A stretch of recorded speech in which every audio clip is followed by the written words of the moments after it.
नमस्कार मैम। धन धन सतगुरु तेरे। क्या नाम है मैम? मेरा नाम रचना शर्मा। मैम डेरा सच्चा सौदा से कब से जुड़े? मेरे को 25 साल हो गए जुड़े हुए। कभी आपने कुछ ऐसा होते हुए देखा जैसा कि मीडिया में दिखाया गया? बिल्कुल भी नहीं। ये तो मीडिया तो आपको भी पता है बिकाऊ है। हर चीज़ गुरुजी के वचनों के अनुसार सब कुछ सामने ही आ रहा है ना, आपको भी पता है। मैम आप कह रहे हो कि गुरुजी के बारे में जो दिखाया गया वो झूठ, मगर फिर आरोपों के बारे में क्या कहोगे? देखो, आरोप तो ऐसा है कि जिसको ये चंद रुपए मिल जाए वो तो सब कुछ कर सकता है। जो भी मालिक का प्यारा है या मालिक के नज़ारे किसी ने देखे वो तो बात करने से भी डरता है, ठीक है ना।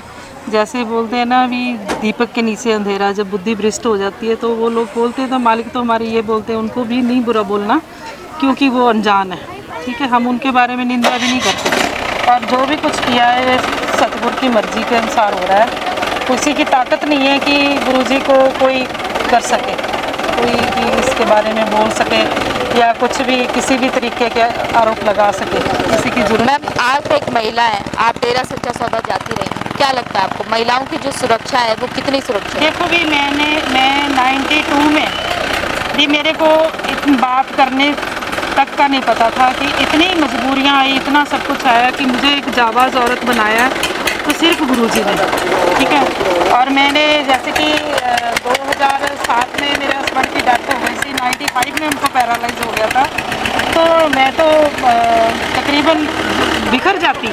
मगर नहीं, जो हमारे पूजनीय गुरुजी और हमारे पिता है, जो हमारे फादर से भी और हमारे माँ बाप से भी उत्तम है, जिन्होंने हमें जीना सिखाया, वरना हमारी कोई ताकत नहीं थी हम कहीं जी सकते।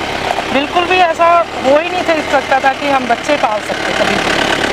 मैम आप कह रहे हो कि गुरुजी ने इतना आपके लिए किया, क्या समाज के लिए भी कुछ किया? समाज के लिए क्यों नहीं किया, कितनी मानवता भलाई के काम किए, जो कि मीट शराब अंडा जो भी खाते थे और पिटाई करते थे, और तकरीबन हर तरह से भी महिलाओं को भी सुरक्षित मिली और नशा रहित, मतलब लोगों के घर अच्छे हुए। और जो लड़के 20-20, 22-22 साल के लोग आज जो जाने के बाद में नशा कर रहे हैं, जो कि डेरा सच्चा सौदा से जुड़े हैं, उनके बच्चों में भी तब्दीली भी है, अलग है सबसे। कि सोचने समझने वाली बात है कि मालिक जानता है कि जितने बच्चे उनसे वहाँ से जुड़े हैं, तो आप मान लो भी जाबाज की तरह काम करते हैं। देखो यहाँ पे कितनी सेवा करते हैं।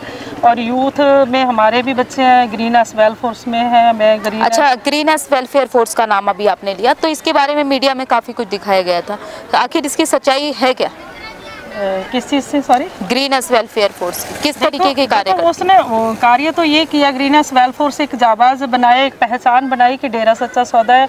जैसे कि कहीं भी आग लगी गई, भूकंप आ गया, जैसे कि कच्छ ज़िले में आया था, तो वहाँ पे देखो कितनी लाशें वहाँ पे निकाली, ग्रीन एस वेल फोर्स ने निकाली। जैसे जैसे कि आगे आगे चलते जा रहे थे, हमें ऐसे दिखाई दे रहा था कि गुरुजी हमें बोल रहे हैं आगे जाओ, इससे आगे जाओ, नहीं तो वहाँ पे वरना किसी की ताकत नहीं है किसी भूकंप में या आग लगी हुई में या सुलामी नहरों में कोई अंदर चला जाए। तो एक गुरुजी का दृढ़ विश्वास था और हमें पता था कि हम जीवित आएंगे, तो इसीलिए जा रहे थे। मैम किसी तरीके की पेंशन दी जाती है इस फोर्स को जान बचाने की? बिल्कुल भी नहीं, कुछ भी नहीं। आप पेंशन की बात करते हो मैडम, पेंशन तो सतगुरु पता नहीं क्या कुछ दे देता है, उसकी यहाँ पे कोई तनख्वाह नहीं है। यहाँ पे जो मतलब मालिक की रहमत से जो कुछ मिलता है आप सोच भी नहीं सकते, हमें क्या आसमानी खजाने खोल के दिए हमें। वैश्यावृत्ति में जो लिप्त लड़कियाँ क्या? हाँ, वैश्यावृत्ति में लिप्त जो लड़कियां हैं, तो हम कितनी लड़कियां की यहाँ पे शादी हुई है, उनको पिताजी ने अपना नाम दिया है। वैश्यावृत्ति जो करते हैं, एक मतलब फ्रेंडशिप, किसी को पता लग जाए बंदे को तो वो उसको पसंद नहीं करता। तो हमारे यहाँ गुरुजी ने वैश्याओं को भी अपनी शाही बेटियाँ और मतलब इतना अच्छा उनको नाम दिया है। और गुरुजी ने तो उनकी शादी की, अपना नाम दिया है, वो घर में अच्छी चल रही हैं। और देख के लोग, एक तो यहाँ की थी, अपने मोगा ज़िला की थी, जिसको हम भी लेके आए थे, वो अपने अपाहिज थी लड़की ने, MSG 1 फिल्म देख के उस लड़के ने शादी की थी उसके साथ, अपाहिज लड़की 2 बच्चों के साथ। तो एक मूवी देखने से किसी का ज़िंदगी और जीवन बदल जाए, ये देखा नहीं था, मगर ये तो अद्भुत कार्य हैं। गुरुजी समाज में नहीं है तो क्या क्या जो दुष्परिणाम समाज में आ रहे हैं? ये देखो अब दुष्परिणाम ही है जो कि दुनिया को डर नहीं है। देखो हमारा जबाज जैसा भाई जो इज्जतों की रखवाली करते हैं वो चले गए और इतने दंगे हो रहे हैं, फसाद हो रहे हैं और बलात्कार हो रहे हैं, कितना कुछ हो रहा है। तो गुरुजी की समाज को जरूरत है? बिल्कुल ज़रूरत है जी, डेफिनेटली ज़रूरत है। कि गुरुजी के बिना कुछ भी नहीं है। ऐसे हम जी रहे हैं, मतलब एक एहसास है, हमें तो पता है भी हमारे गुरुजी भगवान है, परमात्मा है, वो हमारे साथ हैं। बिल्कुल हम सोचे जैसे कि अब कुछ दिन ही हुए लॉकडाउन में ना, मेरे को सपना आया कि एकदम मेरे को सपना आते ही मेरे को ऐसा लगा कि मेरा एक्सीडेंट हो गया भयानक, मेरी बाजू निकल गई है, मतलब तो मैं एकदम पसीने पसीने हो गई। 1 बजे मैं उठती हूँ सिमरन करने, तो जब मैं उठी तो मैंने बोला सतगुरु आपकी मर्जी है, देखो भी मेरे को कितना भयानक सपना आया। तो एक ही क्षण में गुरुजी ने दिमाग में बिठा दिया कि ये एक्सीडेंट नहीं है बेटा, तेरा कर्म काटा है। तो मेरा भाई ये है, गुरु भाई है गगन, ये मेरे साथ गया था। मैंने कहीं मैरिज ब्यूरो का भी काम चलता है मेरा, गरीब घरों की लड़कियों की अच्छे घरों में शादी करवाते हैं गुरुजी की मेहर के साथ। और पहले उनको डेरा सच्चा सौदा के बारे में बताते हैं भी यहाँ पे नाम शब्द लो, यहाँ पे मतलब आपको अच्छे आधी रोटी खाओगे भी तो उसमें भी वो गुजारा करने वाली लड़कियाँ हैं और गुरुजी के वचनों पर रहने वाली। तो ऐसे मतलब कईयों के करवाते हैं। तो मुझे लॉकडाउन में काम था कि मैं खन्ना जा रही थी, तो रास्ते में वीज़ा रोड पर मेरा एक्सीडेंट हो गया। एक्सीडेंट हुआ तो एकदम वैसे ही दिखाई दिया कि मेरे जो जैम्पर की ये बाजू थी सारी उधड़ के ना इतनी रह गई, जैसे कि मेरी बाजू लटक रही थी सपने में। तो वो मेरे सपने में कर्म काटा। उसी टाइम मेरे को एकदम याद आ गया कि यार ये तो मेरे साथ पहले हुआ था। मैंने उस लड़के को भी बताया, सबको बताया, क्योंकि सपना मैं पहले घर पे बता गई थी और उसी में देख के इतना, मैं नहीं कहती कि वो भगवान नहीं है, वो तो हमारे परमात्मा है, उसकी समाज को बिल्कुल ज़रूरत है। सरकार से बस हम तो ये सरकार से यही अपील करते हैं कि देखो जो इतने बलात्कार करके जाते हैं, इतना कुछ करते हैं, उनको पैरोल भी मिल जाती है, वो वहाँ से छूट भी जाते हैं, आ भी जाते हैं।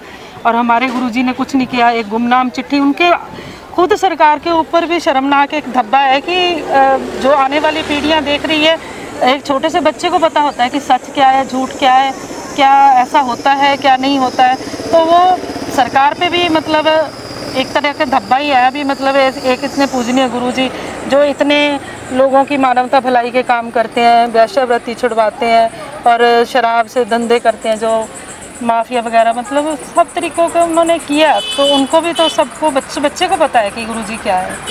तो उनको मैं तो यही अपील करूँगी भी, हाथ जोड़कर विनती है हमारे गुरुजी को जल्द से जल्द हमारे देह रूप में बीच में आए। वैसे तो हमारे साथ ही पल पल हमारे साथ हैं।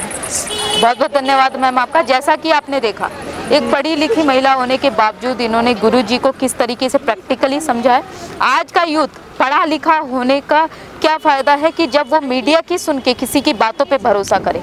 अगर आपको किसी तरीके का शक है तो आप डेरा आए और डेरा में आके उनके कार्य को देखें और डेरा को जगह जगह से देखें जहाँ से मीडिया ने गुफा और पता नहीं क्या क्या दिखाई है, और देखें कि वो वही चीज़ है जो मीडिया ने दिखाई या कुछ और चीज़ है जो कि मीडिया ने एक कहानी की तरह एक स्टोरी की तरह और एक फिल्म की तरह लोगों के सामने पेश करी, ताकि उनकी टीआरपी बढ़े, ताकि उनकी चैनल की टीआरपी बढ़े और लोकप्रियता बढ़े।